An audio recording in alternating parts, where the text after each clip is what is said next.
Olá, caros alunos, iniciemos mais uma aula de Filosofia do Direito. Nós vamos falar nessa aula sobre um outro contratualista, o Jean-Jacques Rousseau. Rousseau ele foi um dos mais populares e avançados críticos dos filósofos modernos. Foi também objeto de grande polêmica e admiração. Os mais importantes revolucionários franceses, como Robespierre, fizeram de suas ideias lemas para as fases avançadas da Revolução. Mas a burguesia, a igreja, o pensamento conservador, eles não tinham muito apreço por suas ideias, não. Eu não vou adentrar aqui na sua biografia, mas só para pincelar um pouco, ele era filho de uma família humilde, né, e chegou a passar fome, passar necessidade, mas já na fase adulta, ele vai se ligar ao grupo dos intelectuais franceses que liderava o movimento iluminista, sendo muito próximo, inclusive, de Diderot, né, e de outros enciclopedistas. Quando ele se inscreveu para um concurso, ele publicou um texto chamado Discurso sobre as Ciências e as Artes e obteve o primeiro lugar, conseguiu fama, repercussão. E em seguida, ele escreveu uma obra polêmica, Discurso sobre a Origem e os Fundamentos da Desigualdade entre os Homens. Nos anos posteriores, ele escreveu várias obras, dentre elas o Contrato Social, que junto com o Discurso da Desigualdade são o foco da nossa aula de hoje. O pensamento de Rousseau ele é muito original em comparação com os demais filósofos modernos do iluminismo. Os iluministas, eles exaltavam a razão, né? Exatamente a luz, a razão, né? Contra as trevas da fé religiosa. Rousseau, que apesar de não aceitar o obscurantismo religioso, ele não vai tomar parte numa exagerada confiança na razão. Para Rousseau, a civilização ela não poderia ser considerada o apogeu da vida humana, em oposição a uma vida natural, primitiva. Pelo contrário, a civilização seria culpada pela degeneração moral do homem natural. Nós vamos explicar um pouquinho isso melhor. Em sociedade, o comportamento humano ele vai se alterar, buscando ganhos, vantagens pessoais, em cada um puxando a brasa para sua própria sardinha, né, olhando o seu próprio umbigo. Em sociedade, as pessoas elas dão importância ao luxo, criam-se necessidades artificiais, os homens passam a ser escravos dessas necessidades criadas. Com isso, Rousseau ele não queria dizer que seria necessário voltar ao estado de natureza, mas que os seres humanos deveriam tentar rever esses conceitos que acabaram degenerando a sua raça. Ou seja, os seres humanos não é que a gente vai voltar no tempo, não, mas a gente tem que pensar o que está fazendo com que a gente deixe de ser tão humano. Para ele, nesse sentido, a educação ela tem uma grande importância. Ele estava inconformado com a frieza do pensamento especulativo e, por incrível que pareça, filosófico. Por quê? Porque era um pensamento que às vezes não buscava investir numa reflexão. Ele queria uma reflexão que fosse capaz de transformar o ser humano. Por isso ele não se limitava à razão, mas também reivindicava o papel fundamental, por exemplo, dos sentimentos. Além disso, para ele, a natureza não é simplesmente um dado a ser estudado mecanicamente pelo filósofo, como faziam os demais iluministas. Pelo contrário, a natureza e o homem estão mergulhados um no outro. Então existe uma interação entre ser humano e natureza. Então não é um domínio da natureza, não. O ser humano faz parte da natureza. A constatação de Rousseau de que o homem, ganhando em inteligência e em sociabilidade, não necessariamente melhora, porque a civilização, pelo contrário, dissimula e torna o ser humano egoísta, o leva a pensar nas causas da vida em civilização e do seu perecimento. Sempre que eu volto nessas afirmações de Rousseau, eu fico imaginando o que ele diria, inclusive, diante de tantas atrocidades cometidas pela humanidade no século XX, né, com os regimes totalitários, as guerras mundiais. Né? Com certeza ele diria assim, olha, eu avisei. Né? Mas voltando aqui, no discurso sobre a origem e os fundamentos da desigualdade entre os homens, Rousseau ele fez uma profunda reflexão sobre o estado de natureza, diferente dos outros filósofos modernos. A linha de distinção de Rousseau ele vai ser estabelecida em relação aos demais contratualistas no fato de que, em geral, os outros contratualistas eles buscavam o homem natural com lentes da própria condição humana presente. Ou seja, você está olhando com o olhar de hoje, mas a gente pode pensar o homem natural com nossa consciência de hoje? Rousseau ele vai criticar isso nos contratualistas anteriores a ele, né? Porque eles não conseguem chegar em suas investigações aos estágios naturais mais primitivos, né? Por causa disso, suas teorias sempre situam o homem natural com alguns atributos que não são atributos do homem natural, mas sim do homem já civilizado. O problema dos contratualistas, para Rousseau, é o de não ter conseguido escapar de atribuir vícios da própria civilização ao estado de natureza. Como toda projeção do homem presente para o passado carrega consigo os preconceitos, o modo de ver e a visão do mundo atual Rousseau ele considera que não se trata de montar um painel do estado de natureza com base nos fatos recolhidos do presente. Você não pode olhar com o olhar de hoje para o passado. Você tem que tentar fazer um exercício de abstração para chegar no passado, chegar lá no homem natural. Como é que seria realmente esse homem natural? A fim de tratar do estado de natureza, Rousseau, ao contrário, ele vai começar por defini-la sem os vícios da civilização. O homem natureza, ele não se vale dos engenhos, né, das criações, não necessita de ferramentas, de técnicas, nem da palavra, nem da residência, nem da guerra, nem do vínculo com seus semelhantes. Trata-se de uma diferença substancial em relação à vida em sociedade. Por quê? Não apresenta vícios nem necessidades artificiais que foram criadas com a civilização. Rousseau inicia o discurso do Tratado de Desigualdade Social, estabelecendo uma distinção entre duas ordens de desigualdade entre os homens. Aquelas que são naturais e físicas, isso é, que são estabelecidas pela natureza, que seria, por exemplo, diferença de idade, de saúde, corpos e qualidade do espírito e da alma, e aquelas que são morais e políticas, que são exatamente convencionadas e, por isso, não são naturais, são originárias do consentimento humano. Seriam quais? A riqueza, a reverência, o poder e a obediência, né? Essas últimas que são importantes para a gente aqui. Uma característica importante no estado de natureza é a liberdade. O homem, no estado de natureza, nesse estado, ele não está adstrito aos demais, nem às leis ou às convenções de outros.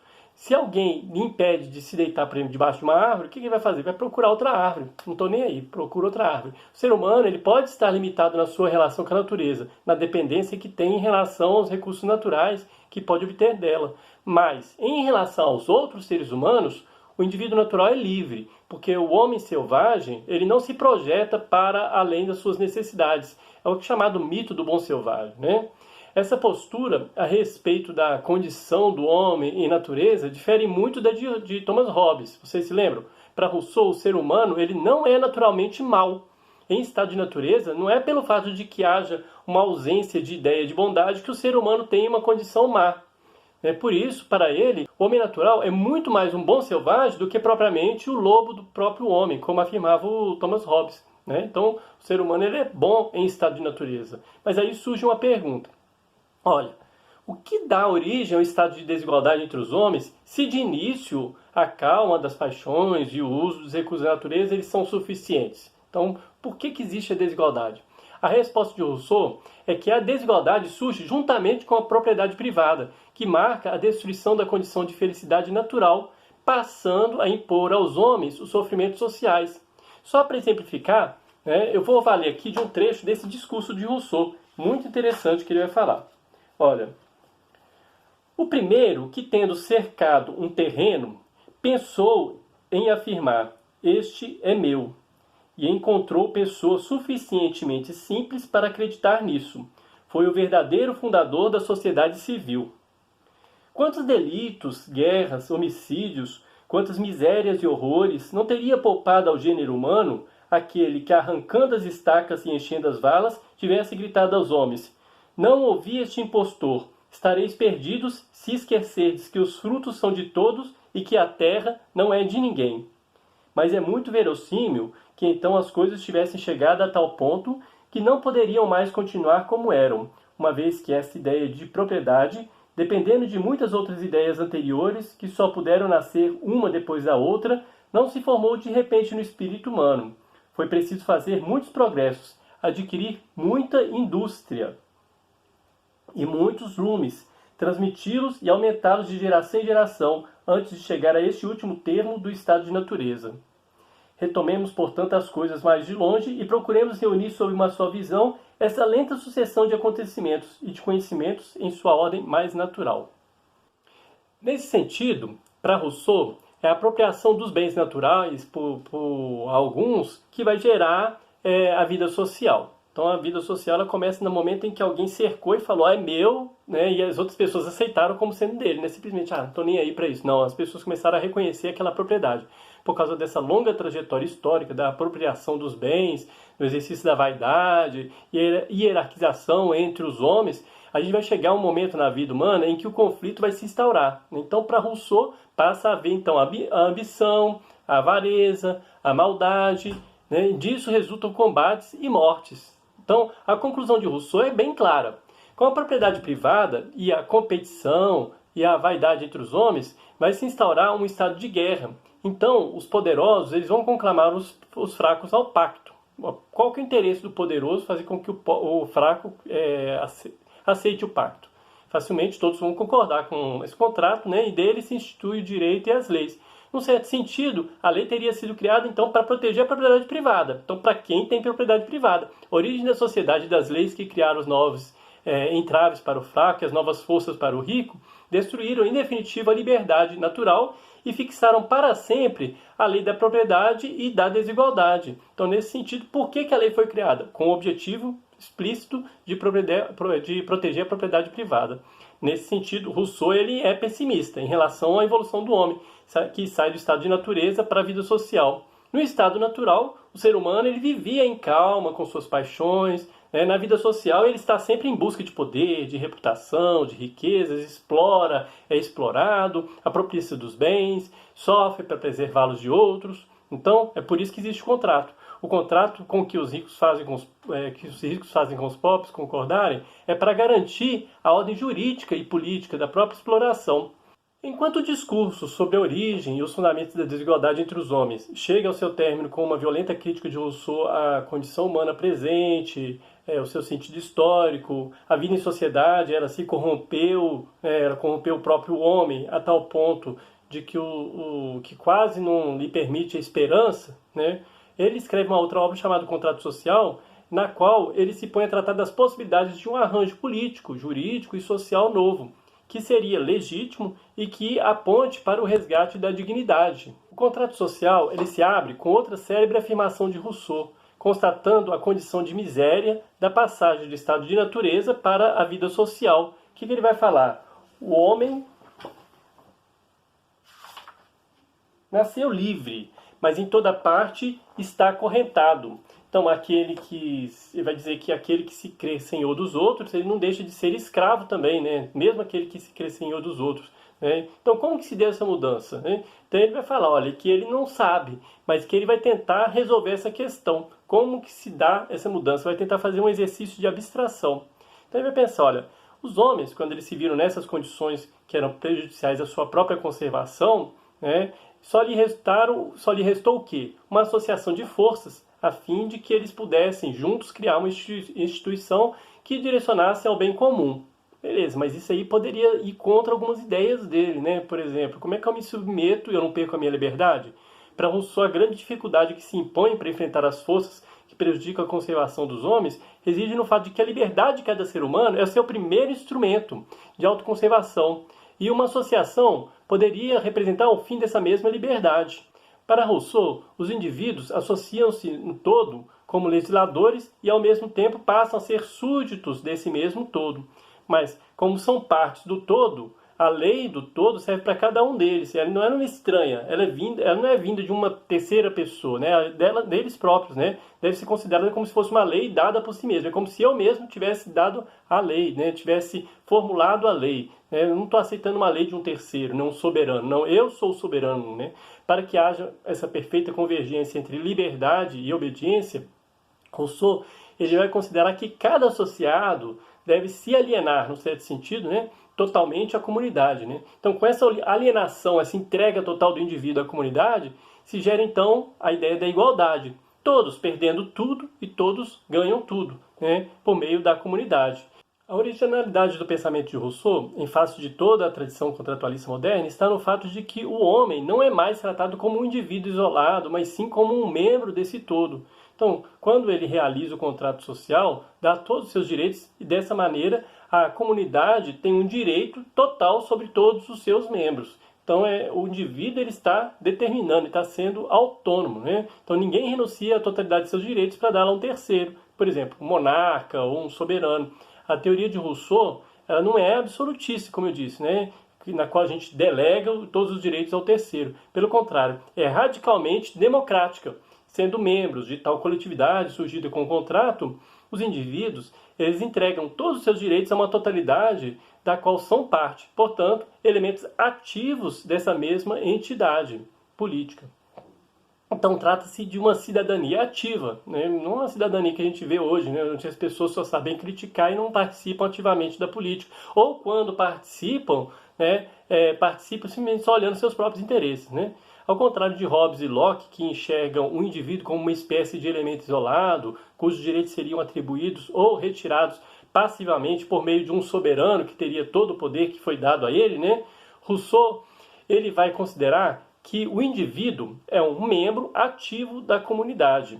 Trata-se de um súdito das leis do Estado, mas, ao mesmo tempo, de um cidadão que participa ativamente da autoridade soberana. Então, quem é o soberano? O povo, né? Rousseau, ele reconhece, lógico, a dificuldade para a gente fazer com que todos aceitem, né, pela própria deliberação, essas leis. Como que eu faço com que as pessoas enxerguem que aquilo ali é para o próprio bem delas, né? Que os indivíduos abandonem seus próprios interesses em favor dos interesses da comunidade, entre aspas, né? Que os seus interesses estão ligados aos interesses gerais.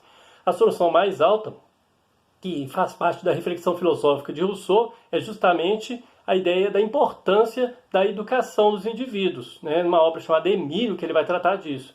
Mas no nível bem imediato, será a lei, para Rousseau, que vai reger e consumar a vontade geral. O bem comum, ele não se identifica à vista de todos como um elemento da natureza. A vontade geral ela é fixada em conjunto pelos membros do Estado por meio de leis. Então, nesse sentido, você tem uma vontade que é definida por todos e pela lei. A lei é praticamente imposta, mas eu vou ter que mostrar para a pessoa que aquilo é importante para ela. Rousseau aponta para o caráter dessa universalidade que é necessário para as leis, a fim de que se orientem e busquem a uma vontade geral. Então, por isso que elas devem ser leis impessoais, gerais, universais. Daí que começam os primeiros limiares das leis atuais, né? Ao mesmo tempo, não bastam seus atributos meramente formais, né? E é necessário que as pessoas, né, elas reconheçam as leis, que tenham legitimidade, né? Que as leis, para serem instrumentos diretivos da vontade geral, atentem para determinados objetivos. Então, o Rousseau ele exprime esses objetivos numa fórmula da busca pela liberdade, né? E pela busca da igualdade. Vocês lembram que esse é um lema do iluminismo, né? Inclusive da própria Revolução Francesa, liberdade, igualdade, né? Então, na fórmula da liberdade e da igualdade, como orientadoras da vontade geral, está estampada a direção emprestada por Rousseau ao processo revolucionário francês, que tinha esses dois lemas, né? Também eram os lemas de toda a filosofia do direito e da política moderna, né? Que se assentava no interesse burguês da liberdade e dos contratos, da igualdade formal e assim por diante. Mas nesse sentido, Rousseau é muito mais profundo, progressista e crítico, né, por ele estabelecer uma base material à igualdade, sem a qual a gente não pode falar em construção de uma vontade geral, né, nesse sentido. Além da igualdade observada pela sua materialidade, há também uma peculiar teoria de Rousseau a respeito da liberdade. Não é considerado livre aquele que não seguisse lei nenhuma. Então, aquele que não segue nenhuma lei não é livre, é simples assim, né? Aquele que segue só seus instintos. Para ele, mesmo com o contrato social, não cessa a liberdade individual. Apenas ela é transformada em outro grau, né? Na verdade, é livre aquele que segue a lei por ele mesmo, né? Ele mesmo que determinou a lei, então ele segue a lei que ele mesmo determinou. Não era a ideia que eu estava falando de autonomia? O Estado seria o resultado de uma associação de membros que conservam a sua participação ativa. A lei estabelecida pelo Estado, então, seria uma lei dos próprios indivíduos. Então, quando eu sigo uma lei que eu mesmo instituí, eu sou autônomo. Por isso, embora se trate de uma teoria de total submissão ao Estado, né, é uma teoria que você não está necessariamente submetendo ao Estado, no pensamento de Rousseau. É, na verdade, uma proposição da liberdade, porque você está submetendo a lei que você criou. Quem vai falar mais tarde disso é Kant, né, que vai se inspirar, lógico, em Rousseau e vai denominar, inclusive, essa submissão com o nome de autonomia, que eu falei. E é exatamente quando você não se submete a essa lei, né, a lei de outro seria a heteronomia. Né? Então, a autonomia seria que reputa a liberdade do indivíduo, né, em contraposição à heteronomia. Para finalizar, em relação ao governo, Rousseau ele também vai inovar um pouco. Né? Para ele, o contrato social, os indivíduos, agora membros do Estado, não delegam poderes a terceiros. Né? O poder ele eternamente se revela como soberano de seus membros. Isso eu já falei. Mas o governo que Rousseau divide em legislativo e executivo não é um poder soberano que se impõe acima do povo, mas sim um governo que é subordinado ao povo, né? Mesmo que você tivesse uma monarquia, né, que seria o governo de um só, ou o governo de poucos, como na aristocracia, o governo de muitos, como no parlamentarismo, etc., os que governam são sempre subordinados ao povo. Toda vez que o governo, em qualquer uma de suas formas, se eleva como poder soberano acima do povo, ele vai se degenerar. Por essa razão, ele não se confunde o soberano aqui com a ideia do soberano que manda, né, que determina. Né? Para Rousseau, o soberano é o povo. Né? Então, quem determina aqui é o próprio povo. O soberano não é o monarca ou aquele que governa. Ele é só um empregado, como se diz assim, é um funcionário nosso. Né? Rousseau aponta a necessidade de assembleias permanentes que reúnam cidadãos, membros soberanos do Estado, para que deliberem a respeito das próprias leis, dos administradores públicos, podendo o povo, inclusive, revogá-las e removê-los do poder. Esses governantes não estão atendendo nossos interesses. Por meio da democracia ativa e direta, busca-se, inclusive, minorar os indesejáveis efeitos do perecimento do Estado em razão dos governantes. Outra coisa interessante também é que Rousseau ele vai se destacar dos demais justnaturalistas modernos por não compreender como os demais o direito natural como um produto da razão dos indivíduos, né? Na razão que pode tudo. Né? O justnaturalismo moderno burguês caracteriza-se pela compreensão de uma lei extraída racionalmente de cada indivíduo. Né? Rousseau, pelo contrário, ele constrói o acesso à lei natural no turbilhão de sentimentos e afecções humanas. Rousseau vai se dedicar a afirmar um direito natural e, ao mesmo tempo, demonstrar a dificuldade que se tem de extrair dele uma diretriz para a vida humana. Né? Primeiro, pela dificuldade de aproximação dos homens atuais ao estado de natureza, né? Como eu disse. Né? Em segundo lugar, pelo fato de que os homens, mesmo em estado inicial de natureza, menos ainda em sociedade, lógico, eles não se pautam pela razão. É mais ou menos essa ideia. O ser humano ele não tá, essa razão, a gente não pode pensar nessa razão com esse poder todo. Né? Por isso, mesmo existindo as leis naturais, elas são vãs. As convenções humanas elas passam a ser, sim, necessárias. Por essa razão, para Rousseau, mesmo havendo o direito natural, ele se revela e se resolve numa lei que seria uma lei civil. Né? Então, ou seja, na convenção humana a partir de um contrato social. O direito natural para Rousseau, então, não é uma fonte de mera contemplação a partir da qual se construa como um reflexo a legislação social. Ou seja, eu vou lá tentar lá buscar no estado de natureza, se lá que era o perfeito, né? Vou buscar lá. Não é bem isso, né? O modelo de direito natural de Rousseau, ao contrário dos demais modernos, não é estático, ele é dinâmico. Né? O justo é uma mudança dos homens, transformando o seu individualismo, o seu amor próprio em solidariedade. Então trata-se de um justo que se concretiza historicamente de acordo com os povos, as condições e as necessidades. Então, gente, eu espero que tenha sido claro. Até a próxima aula.